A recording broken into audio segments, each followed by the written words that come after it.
बोलता रहो मीठ मीठ, बोलता रहो मीठ मीठ, कौन बात लागता। बोलता रहो मीठ मीठ, कौन बात लागता। ऐसा ठीक ना तुहार खयालात लागता। ए राजा ठीक ना तुहार खयालात लागता। बोलता रहो मीठ मीठ, बोलता रहो मीठ मीठ, कौन बात लागता। ऐसा ठीक ना तुहार खयालात लागता। ए राजा ठीक ना तुहार खयालात लागता। हरकत तुहार अजब अजबावे, गिरे ना पपनी अखियां डरावे। हरकत तुहार अजब अजबावे, गिरे ना पपनी अखियां डरावे। सब्र धीर तोहरा हथवा से जात लागता। सब्र धीर तोहरा हथवा से जात लागता। ऐसा ठीक ना तुहार खयालात लागता।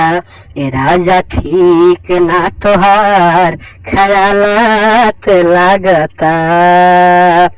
कबो हाथ धई के बिठावेला दुलारेला, कबो करे जा कबो जान कह पुकारेला। कबो हाथ धई के बिठावेला दुलारेला, कबो करे जा कबो जान कह पुकारेला। तोहरा मनवा के बिगड़ल, तोहरा मनवा के बिगड़ल हालात लागता। ऐसा ठीक ना तुहार खयालात लागता। ए राजा ठीक ना तुहार खयालात लागता।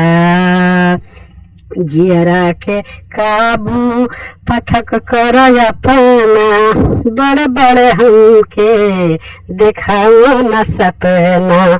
जियरा के काबू पठक कर अपना, बड़ बड़ हमके देखाओ न सपना। तोहरा उमड़ल चाहत में घात लागता। तोहरा उमड़ल चाहत में घात लागता। ऐसा ठीक ना तुहार खयालात लागता। ऐसा ठीक ना तुहार खयालात लागता। बोलता रहो मीठ मीठ, बोलता रहो मीठ मीठ, कौन बात लागता। ए राजा ठीक ना तुहार खयालात लागता।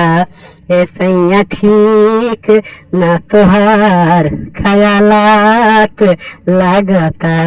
ए राजा ठीक ना तुहार खयालात लागता।